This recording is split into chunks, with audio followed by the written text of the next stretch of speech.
Wassalatu wassalamu ala asyrofil anbiya wal mursalin wa ala alihi washabihi ajmain, amma ba'du. Yang kami hormati Bapak Pengawas Bina, Bapak Nuryanto MPD, yang kami hormati Ibu Kepala Sekolah, Ibu Rahayu Triwulan, dan yang kami hormati Bapak Ibu Guru SDN 8 Air Saleh.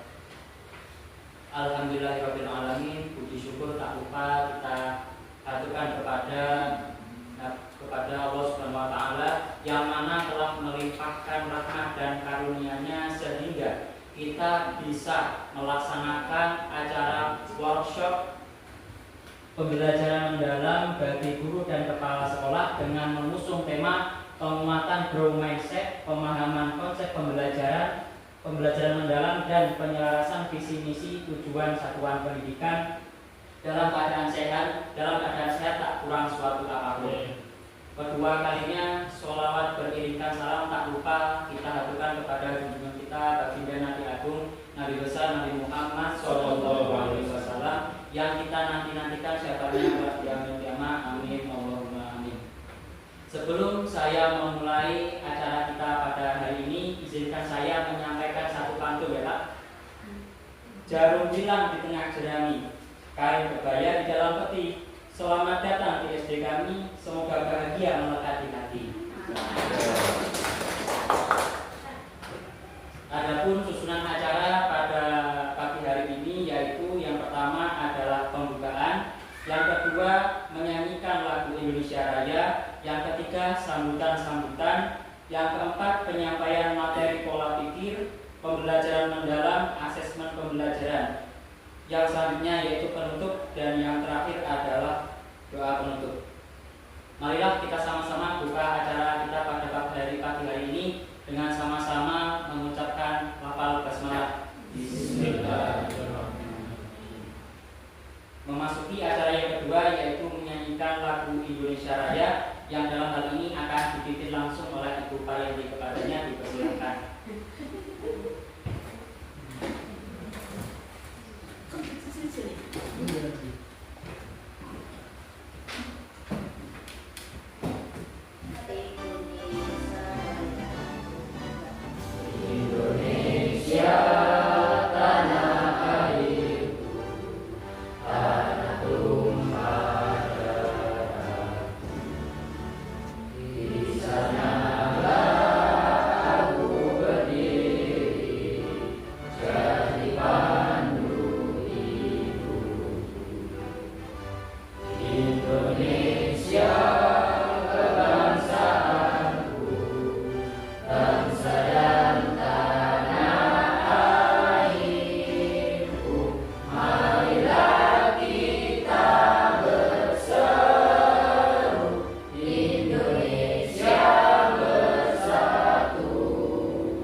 Bismillahirrahmanirrahim. Salatu wassalamu ala asyrofil mursalin sayyidina wa maulana Muhammadin wa ala alihi wa sahbihi ajmain.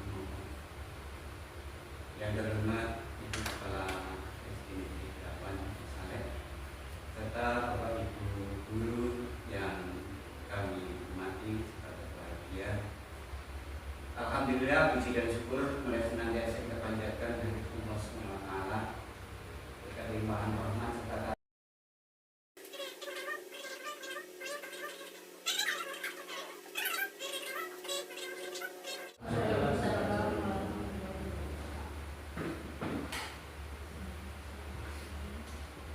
kepada Bapak Nurianto kami ucapkan terima kasih. Adapun sambutan yang kedua akan disampaikan oleh Ibu Kepala Sekolah kepada Ibu Rahim Firman. Assalamualaikum warahmatullahi wabarakatuh. Waalaikumsalam warahmatullahi wabarakatuh. Yang saya hormati Bapak Nurianto selaku Kepala Sekolah. Yang saya hormati Bapak Ibu guru SD Negeri 8 yang hadir.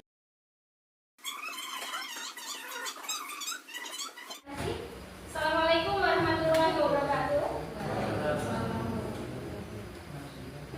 Bapak Ibu guru hebat dan Bapak pengawas.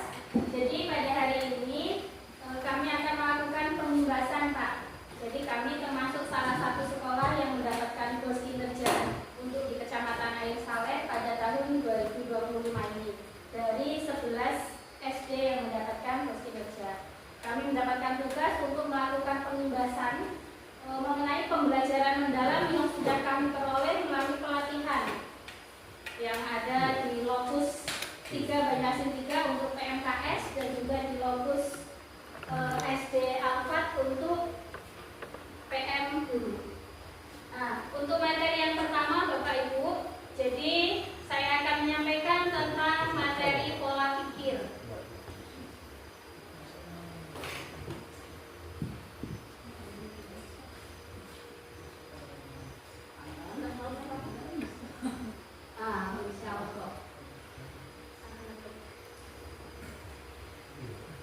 Baik Bapak Ibu, materi kita hari ini tentang pola pikir. Jadi, apa itu pola pikir? Nah, pola pikir ini Bapak Ibu bisa diartikan sebagai cara melihat dan berpikir yang seseorang lakukan saat seseorang menghadapi suatu masalah. Itulah yang dinamakan pola pikir. Jadi bagaimana cara kita melihat sesuatu ketika kita menghadapi suatu masalah, itulah yang dinamakan pola pikir. Selanjutnya pola pikir atau mindset itu bisa diartikan juga sebagai seperangkat keyakinan, sikap, pandangan yang membentuk cara seseorang berpikir dan berperilaku dalam menghadapi situasi dan memahami diri sendiri serta dunia di sekitarnya. Untuk selanjutnya, itu tadi pengertian tentang pola pikir. Nah, yang selanjutnya ini tentang jenis-jenis pola pikir. Jadi Bapak Ibu, jenis-jenis pola pikir itu sendiri dibedakan, bukan dibedakan ya, terdiri dari 2 jenis. Yang pertama pola pikir tetap atau PPT. Dan ini sering disebut dengan mindset. Nah, ini dalam pembelajaran mendalam atau deep learning sering kita mendengar ya, mungkin dari media sosial sering mendengarkan. Nah, apa sih itu PPT atau mindset itu tadi? Nah, PPT atau pola pikir tetap itu bisa diartikan sebagai cara berpikir di mana seseorang itu meyakini bahwa kemampuan dasarnya itu seperti kecerdasan ataupun bakat adalah hal yang tetap dan tidak bisa diubah. Kalau PPT itu berarti seseorang berpikirnya bahwa segala sesuatu sudah tetap tidak bisa diubah. Adapun lawan dari PPT itu adalah PPB atau pola pikir bertumbuh.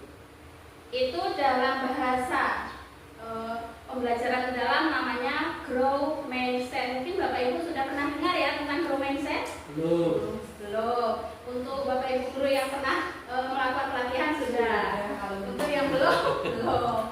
Nah, kalau untuk yang belum Bapak Ibu mungkin kita bersama-sama ya. Apa sih grow mindset atau PPP itu sendiri? Nah, PPP atau grow mindset itu bisa diartikan sebagai cara pandang berpikir di mana seseorang meyakini bahwa kemampuan atau kecerdasan itu bakatnya itu dapat berkembang melalui berbagai cara, usaha, berbagai macam latihan dan juga pengalaman. Bukan sesuatu yang tetap atau yang paten. Jadi segala sesuatu itu masih bisa diubah. Itu adalah pola pikir yang bertumbuh atau berkembang atau disebut dengan growth mindset. Nah, mungkin Bapak Ibu sudah mempunyai bayangan sedikit. Oh, berarti yang ada di dalam diri saya ini selama ini PPT atau PPP seperti itu. Nah, untuk selanjutnya Bapak Ibu, itu tadi tentang pengertian sudah, tentang jenis-jenisnya sudah. Nah, sekarang ciri-cirinya bagaimana ini? Nah, mungkin sembari nanti Bapak Ibu mendengarkan tentang ciri-ciri PPT dan PPP, kita bisa merefleksi diri kita sendiri, bisa bercermin pada diri kita sendiri, apakah kita selama ini sudah PPP atau masih PPT. Adapun ciri-cirinya Bapak Ibu, untuk yang PPT atau mindset. Nah, ini yang pertama, kemampuan itu dianggap sebagai bawaan. Dalam arti tidak bisa diubah. Berarti kalau tidak bisa ya selamanya tidak bisa. Itu dalam pikiran yang mempunyai pola pikir PPT. Nah, sedangkan dalam PPD itu percaya bahwa kemampuan itu masih bisa diubah atau bisa dikembangkan.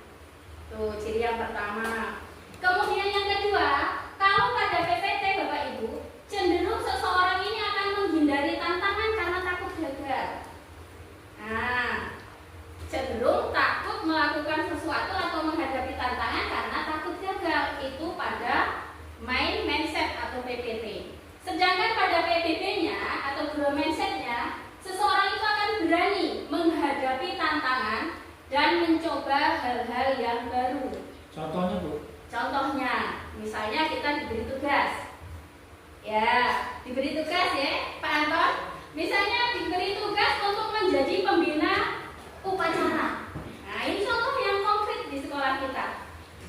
Bapak Ibu guru terkadang mungkin saya sendiri di awal-awal juga seperti itu. Kalau sudah mendapatkan tugas, besok dapat tugas pembina upacara, sudah malamnya tidak bisa tidur.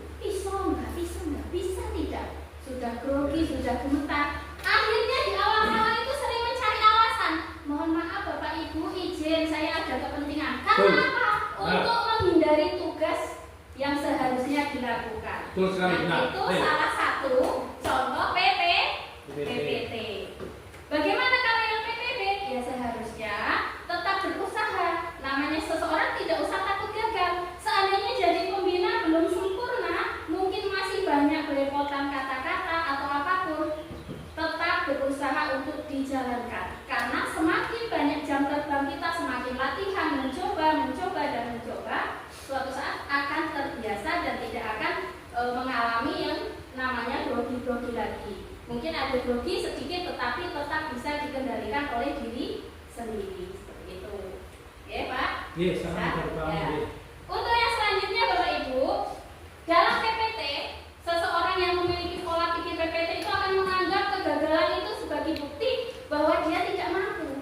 Itu sebagai ketidakmampuannya. Dalam arti akan mudah menyerah.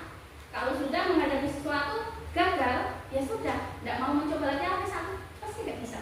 Saya pasti sudah tidak bisa. Sudah menyerah sampai di situ dan tidak mau berusaha lagi. Itu pada pola pikir PPT.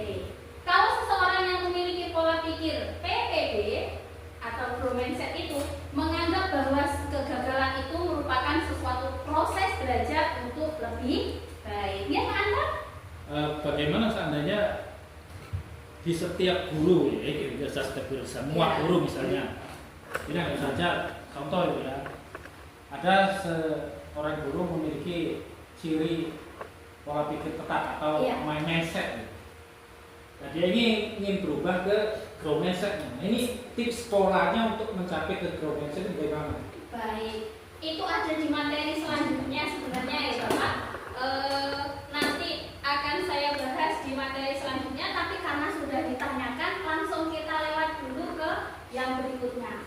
Bagaimana cara menumbuhkan pola pikir yang tadinya tetap supaya kita bisa menumbuhkan menjadi berkembang.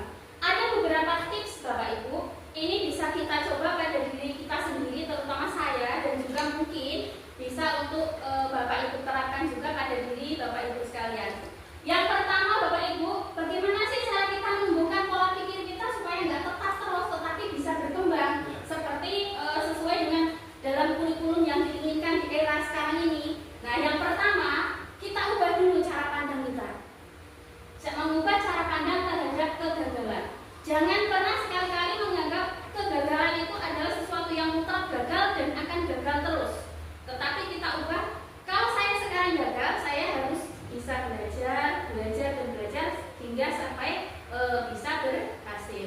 Contohnya saya sendiri baru mengalami yang namanya, mohon maaf Pak Nos malah jadi sedikit curhat ya, penggunaan Canva. Saya itu belum kenal dengan yang namanya Canva. Awal mula dikenalkan oleh Pak Ridwan dalam waktu berapa menit atau berapa, itu udah ada sejam ya Pak. Nah, karena tuntutan yang tadinya susah, saya nggak bisa. Awalnya masih pola pikir itu tetap. Seiring waktu karena tuntutan kebutuhan dan ingin berkembang walaupun sedikit demi sedikit, akhirnya belajar berapa menit, jadilah bisa membuka Canva, bisa membuat template-template dulu. Kemudian karena tuntutan lagi saat melakukan PMKS, pembelajaran mendalam, dituntut untuk bisa mengedit file itu di Canva. Akhirnya belajar lagi melalui dengan teman sebaya seperti Pak Anton, alhamdulillah sudah membantu, ada Pak Ridwan dibantu juga dari tutor YouTube. Alhamdulillah sekarang seperti contohnya ini Bapak Ibu, ini adalah produk dari Canva yang awalnya saya anggap saya tidak bisa dan sulit sekali. Ternyata kalau kita punya kemauan itu insya Allah bisa. Oke, saya yakin Bapak Ibu juga sama, pasti akan bisa. Jadi jangan takut untuk gagal. Tuh. Untuk yang pertama kita mengubah cara pandang dulu Bapak Ibu. Kemudian yang kedua, kita fokus pada prosesnya, jangan fokus pada hasil terlebih dahulu. Dalam arti, jika kita ingin melakukan sesuatu, jangan langsung ke produk. Gagal ya sudah, jangan. Tapi kita menikmati proses-prosesnya, alur-alurnya. Oh, kalau proses seperti ini, sama kejadiannya untuk penggunaan Canva. Saya sudah berhasil menggunakan membuat file di Canva, tetapi ternyata file itu mempunyai kelemahan. Saya lupa file itu saya buat dalam multi design, sehingga untuk ditampilkan seperti ini menggunakan aplikasi Design ini tidak bisa. Akhirnya bagaimana? Buka YouTube, cara telepon Pak Anton, chat Pak Anton gimana ini? Nah, itu salah satu menandakan kita mau berusaha. Alhamdulillah sekarang berhasil, bisa dibuka-buka seperti itu. Untuk selanjutnya ya Bapak Ibu, bagaimana cara guru untuk memberikan pujian atau kritik? Atau kita mau yang materi ini dulu yang sebelumnya? Lanjut aja Bu. Lanjut aja.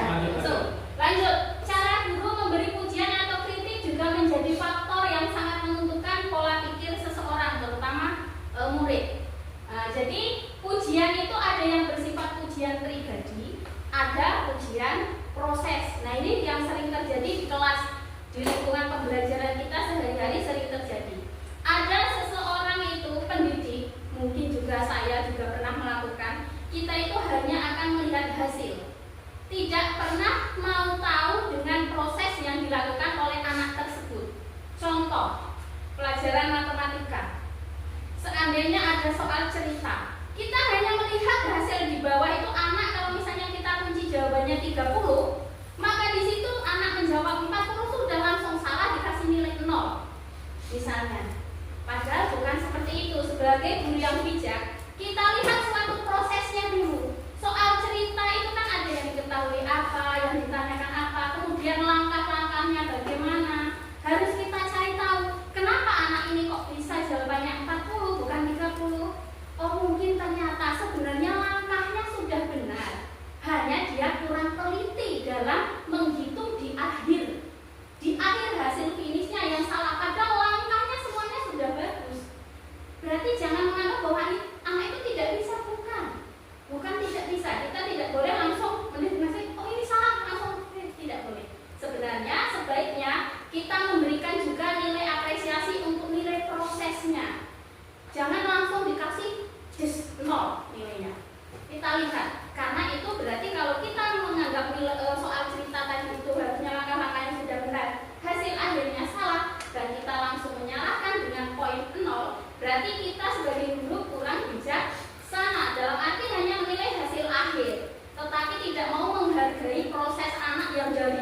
setiap hasil itu kita harus melihat prosesnya bagaimana. Dan jangan menyamakan anak yang satu dengan anak yang lain, karena setiap proses anak itu berbeda-beda. Kalau kita misalnya memberi target dalam 5 menit harus hafal, ya kalau yang mempunyai bakat istimewa, keistimewaan dalam intelektual langsung bisa. Bagaimana dengan anak yang memiliki sedikit kelemahan, agak lemah dalam intelektual? Berarti kita harus menghargai prosesnya, bagaimana dia berusaha. Nah itu yang harus kita apresiasi. Dengan cara apa? Memberikan pujian. Jangan pujian hanya untuk yang sudah berhasil mengisi dengan sempurna, tetapi yang tadinya masih salah selalu kita apresiasi. Ayo pinter nak, kamu bisa, ayo pasti bisa. Nah seperti itu. Mungkin Bapak Ibu pernah punya pengalaman di kelas yang seperti itu? Ada? Oh, Bu Supri. Mungkin bisa sedikit diceritakan pengalamannya di mana itu? Mungkin anak yang sebenarnya bisa. Oh, ada? Mungkin yang lain? Nggak ada yang pengalaman seperti itu. Berarti Bapak Ibu sudah bagus semua nilainya dari proses ya, bukan cuma hasil berarti. Ya. Kalau tidak ada yang mau memberikan pengalamannya, monggo kita lanjut. Luar biasa, baik di kegiatan formal maupun di kegiatan ekstrakurikuler seperti itu. Nah, selanjutnya Bapak Ibu, ini tentang kesimpulan dari materi kita hari ini.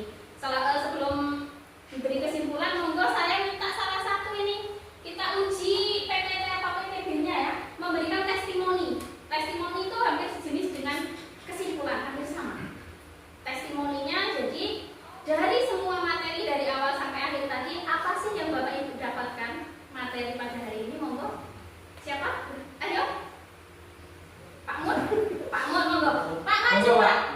Kita masuk di YouTube, Pak. Kita masuk di YouTube, Pak. Monggo, Pak.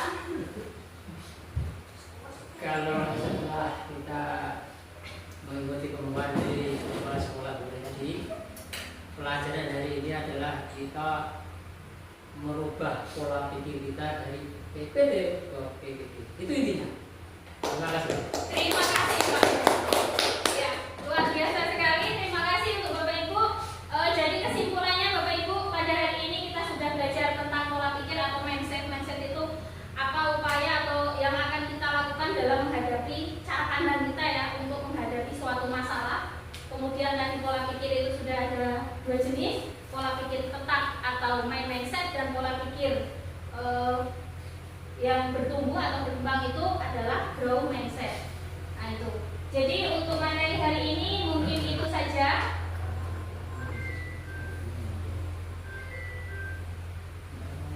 Untuk selanjutnya mungkin untuk Bu Nuraini dengan Bu Supri ini gimana ya Bapak? Apakah cukup ini langsung ke Erwin atau mau sambung ke Bu Supri dan Bu Nuraini, Pak Nur? Pak Nur? Terima. Langsung Pak Erwin? Pak Erwin saja? Atau Bu Supri, Bu Erwin? Oh, Bu Supri. Oh ya. Mungkin itu saja yang bisa saya sampaikan Bapak Ibu. Ada kurang lebihnya mohon maaf.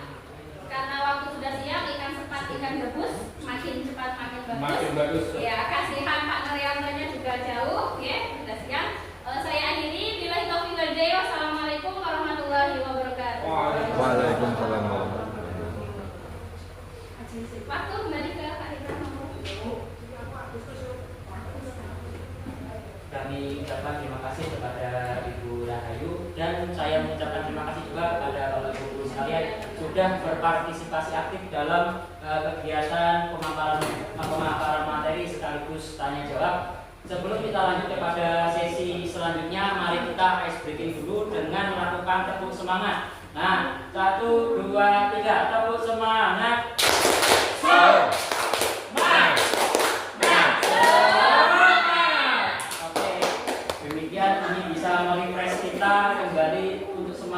Mengikuti pelatihan yang selanjutnya, yaitu adapun pemaparan materi yang selanjutnya yaitu pemaparan materi pembelajaran mendalam yang dalam hal ini akan disampaikan langsung oleh Ibu Supriyati. Kepadanya dipersilakan. Terima kasih. Assalamualaikum warahmatullahi wabarakatuh.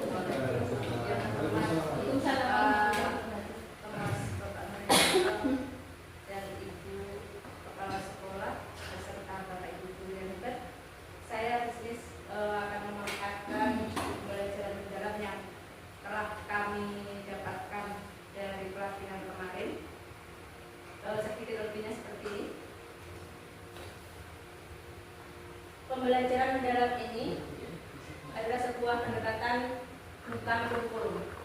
Kenapa? Apa itu pembelajaran mendalam?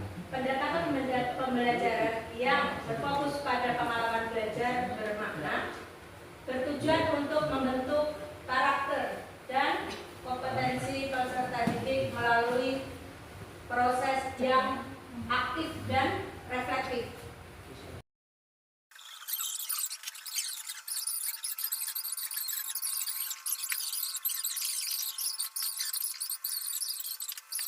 Dari penilaian pada awal pembelajaran, penilaian pada proses pembelajaran, dan yang terakhir yaitu penilaian pada akhir pembelajaran.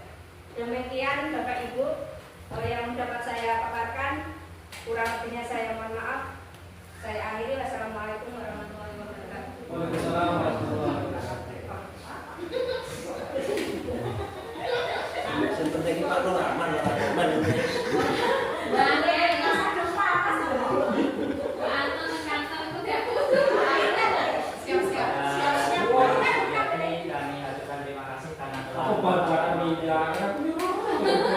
pembelajaran mendalam. Kemudian kita lanjut pada sesi pemaparan materi yang ketiga, yang dalam hal ini akan disampaikan langsung oleh Ibu Nur Aini mengenai asesmen pembelajaran. Kepada Ibu Nur Aini berkata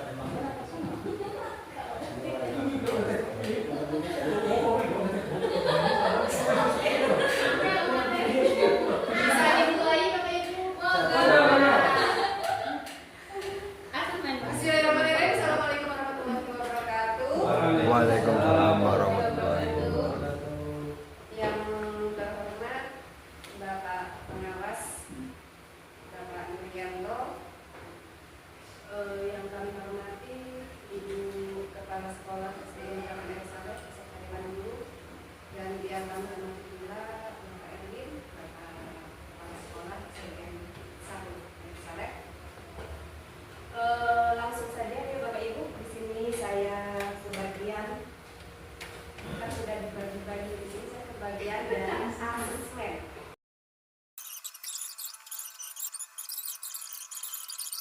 Proses contohnya diskusi, pertanyaan lisan untuk Ibu Rahayu itu juga termasuk. Kalau dalam proses pembelajaran itu termasuk dalam formatif. Kita bertanya kepada anak-anak dalam proses. Intinya dalam proses awal ataupun proses itu formatif. Ya, silakan. Loh kok gitu? Banyak yang ditanya ke Kalau penilaian formatif dalam bentuk seperti Bu. Kalau sumatif kan kita sudah tahu seperti soal ulangan harian atau soal ulangan semester. Kalau bentuk formatif mungkin Bapak Ibu guru mungkin sering melaksanakan cuma belum paham seperti itu. Itu penilaian formatif kan sudah dijelaskan di sini. Ya. Bentuknya itu bisa tes tertulis, bisa penilaian diri sendiri. Itu formatif. Untuk apa tujuannya? Untuk mengetahui bagaimana proses pembelajaran anak-anak itu sudah bisa atau belum. Berarti guru membuat lembar penilaiannya mungkin bisa sejenis rubik ya Bu ya? Bisa, ya benar sekali. Bisa segitu materi, bisa tes lisan, bisa diskusi, presentasi, itu kan dalam proses kan? Ya mungkin diskusi presentasi di akhir itu kan nggak mungkin. Itu namanya formatif. Formatif. Kalau sumatif, bagaimana bentuknya? Kayak kita ulangan itu bisa, ya.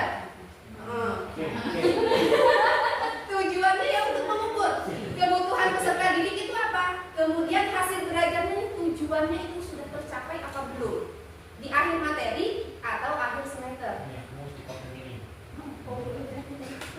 Lanjut. Nah, dalam penilaian formatif itu ada yang dinamakan penilaian as learning dan penilaian for learning. Apa itu as learning?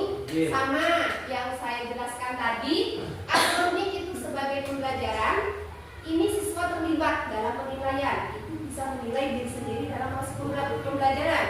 Kalau for learning itu untuk pembelajaran. Contohnya tadi, peserta didik, pendidik mengajukan pertanyaan kepada peserta didik yang tadi observasi apa namanya, diskusi, presentasi atau tes lisan. Kemudian kalau asesmen sumatif itu bisa dinamakan dengan assessment of learning atau assessment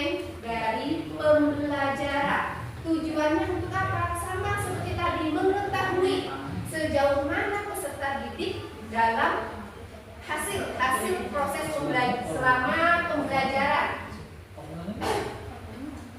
Kemudian lanjut di sini rumus dalam pembelajaran mendalam. Itu saya tadi Pak Anton memberikan pertanyaan kepada Bu Supri. BBM itu apa? BBM. Iya. Itu Terima kasih sudah dibantu dijawabkan oleh Bu Eni. Terima kasih. Ya. Oke, sebelum ke BBM kita masuk ke kerangka pembelajaran. Intinya kalau apa namanya? Kalau pembelajaran mendalam itu harus ada identifikasi. Identifikasi murid, kebutuhan murid itu apa? Terus apa namanya? Gaya belajarnya bagaimana itu harus kita identifikasi. Kemudian yang membedakan adanya 8 dimensi kelulusan. Kalau dulu itu profil pelajar Pancasila. Ya. Kalau sekarang diganti dengan 8 dimensi kelulusan. Apa itu 8 dimensi kelulusan? 1. Keimanan dan ketakwaan kepada Tuhan Yang Maha Esa. Sama. Yang kedua, kewarganegaraan. Ada nggak? Ada. Profil. Kemudian yang ketiga, penalaran kritis. Yang keempat, kreativitas. Yang kelima, kolaborasi, kemandirian, kesehatan, dan komunikasi. Apakah dalam kerangka pembelajaran atau RPP 8 dimensi itu harus termuat? Harus? Tidak selalu. Tidak harus, Bapak Ibu ya. Oh, tidak harus, Pak. Tidak selalu. Oh, tidak selalu. Ya, ada beberapa. Tidak harus. Ada dua sudah apa? Tidak apa Bapak Ibu. Dalam 8 dimensi itu tidak harus semuanya ada. Tidak memaksa. Artinya fleksibel aja. Ya, disesuaikan. Pembelajarannya apa harus apa? Di sana kan ada kesehatan. Tidak mungkin kita masukkan pembelajaran matematika ke dalam kesehatan. Ya kan? Tidak. Jadi dalam 8 dimensi itu tidak harus disertakan dalam kerangka pembelajaran. Kemudian Kalau yang harus, Bu, sesuai kata Bu Supri tadi bagaimana kalau yang harus? itu perbedaan perspektif. Apa beda Pak? Kata Bu Supri harus. Ya. Tapi yang saya dapatkan bisa. Tidak harus. Tidak harus. Tidak harus. Kalau yang harus bagaimana Bu Supri?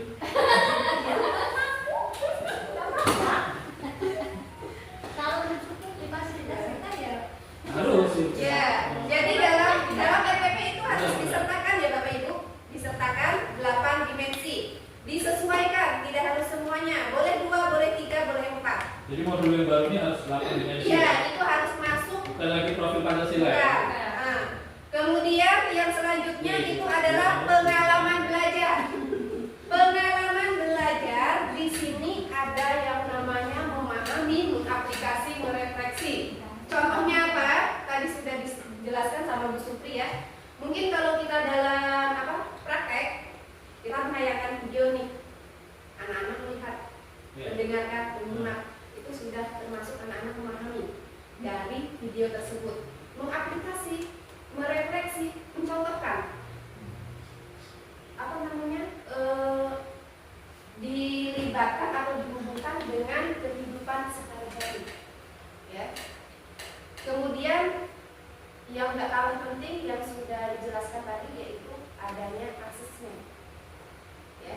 Kemudian harus ada CP, capaian pembelajaran, ada juga tujuan pembelajaran yang sangat penting. Jangan sampai lupa. Ya, tujuan pembelajaran kita kemana? Nah, itu. Ya. Nah mungkin dari yang saya dapat tentang asesmen sama kerangka pembelajaran hanya itu. Ada yang ditanyakan Bapak Ibu, silakan. Kalau tidak, terima kasih. Akan saya tutup. Cukup. Ya, oke, terima kasih. Berarti kesimpulannya di sini asesmen pembelajaran mendalam sama sebelumnya itu sama ya Bapak Ibu. Itu ada formatif, ada sumatif. Formatif itu ada 2, assessment as learning dan assessment for learning. Sedangkan assessment sumatif itu assessment of learning. Formatif itu pada awal pembelajaran atau proses pembelajaran berlangsung. Kalau assessment sumatif itu di akhir materi bisa, di akhir bab bisa, atau di akhir semester. Kemudian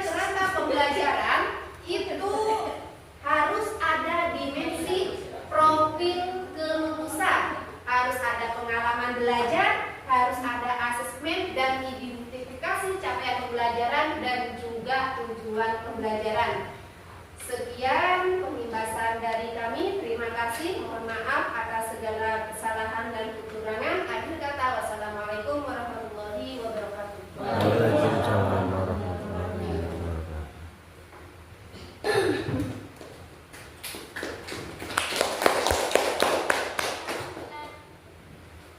Ini langsung. Baik, saya ucapkan terima kasih kepada Ibu Nur Aini karena sudah menyampaikan materi tentang asesmen pembelajaran. Kita lanjut pada sesi pemaparan materi yang keempat, yaitu penyampaian materi visi misi sekolah yang dalam hal ini akan disampaikan langsung oleh Bapak Erwin Sutisno. Kepadanya dipersilakan. Baik, terima kasih kepada pembawa acara atas waktu yang diberikan kepada saya. Saya awali dengan salam. Assalamualaikum warahmatullahi wabarakatuh. Terima kasih dari narasumber sudah 3 orang, ada Ibu Kepala Sekolah, Bu Rahayu, ada Ibu Guru ini yang cantik dan imut. Sama juga Kak Kalamanis ibunya. Tadi sudah menambah ilmu dan wawasan dari saya. Sebelumnya juga saya mohon maaf karena saya selaku di sini sebagai penumpang gelap. Intinya karena sesuatu dan hal yang sangat saya hormati Bapak Pengawas Bina, Bapak Nuryanto SPD MPD, yang juga saya hormati Bapak atau Ibu Kepala Sekolah Negeri 8 Air Saleh, yaitu Ibu Rahayu SPD. Tak kalah pentingnya juga dan tak kalah terhormatnya juga yang saya hormati dan saya banggakan Bapak Ibu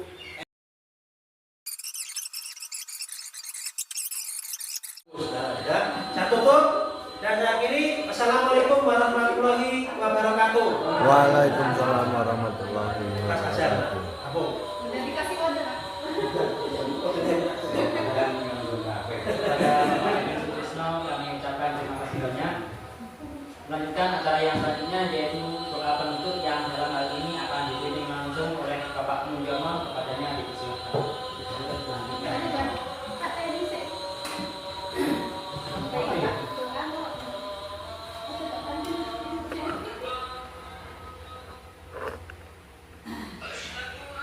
Langsung pemilu.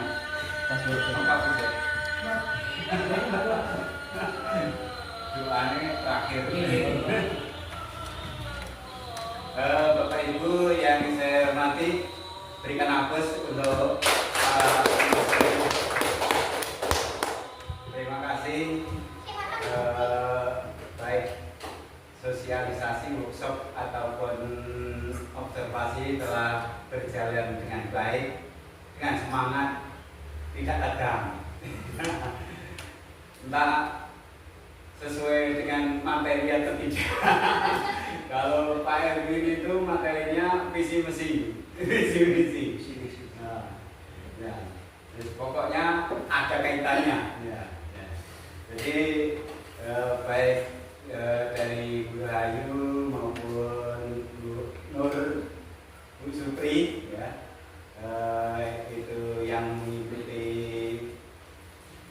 sosialisasi ataupun bimtek di rambutan dan di rambutan itu yang Setiap itu cakap garing dari masih rambutan. Nah, walaupun perlu didalami lagi, ya, tapi paling enggak kita sudah kulitnya sudah tahu daripada kawan-kawan yang belum mendapat informasi ataupun sosialisasi ataupun pengimbasan. Ini yang sama sekali belum pernah mendengar juga ada. Jadi yang sudah mendengar ataupun sudah mengikuti pengimbasan ataupun mengikuti workshop itu hanya sekolah-sekolah yang mendapat bus kinerja. Bapak Erwin tidak dapat, jadi tidak ngerti. Belajar pembelajaran mendalam dan sebagainya. Ya, karena memang ini workshop ataupun diklatnya belum selesai, maka belum tuntas, ya, belum masuk semuanya, Ya kalau ditanya yang aneh-aneh ya bingung tentu saja ya. Nah, tapi itu sama-sama kita bisa pelajari. Nah, yang jelas untuk observasi telah berjalan dengan baik, kemudian sudah aktif semuanya, kemudian untuk workshop ataupun untuk ini ya, sosialisasi, istilahnya ini pengimbasan ya. Jadi bagi kawan-kawan yang belum mendapatkan pelatihan, silakan tanya ya. Kalau tanya secara resmi ini kelihatannya memang agak susah jawabnya. Lebih baik ya nanti kalau ketemu berdua ataupun oh ini gimana toh, ini gimana toh. Nah itu saya kira lebih masuk ya.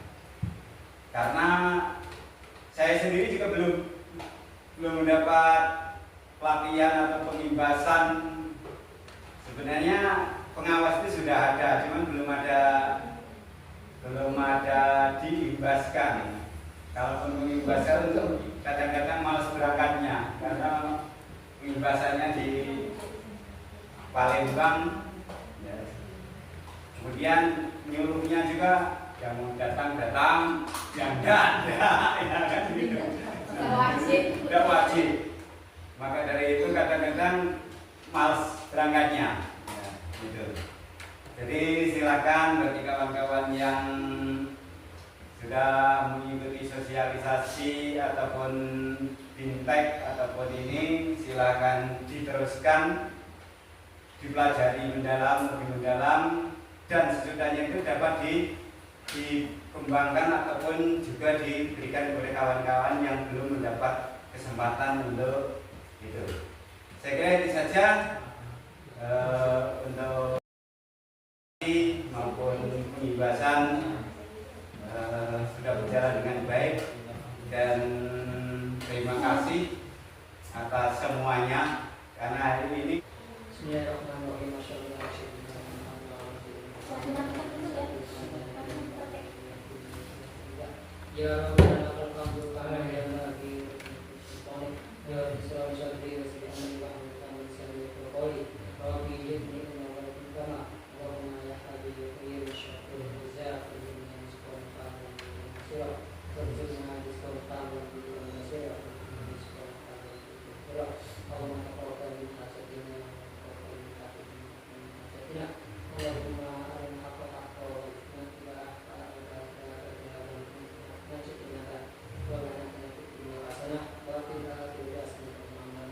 Subhanallah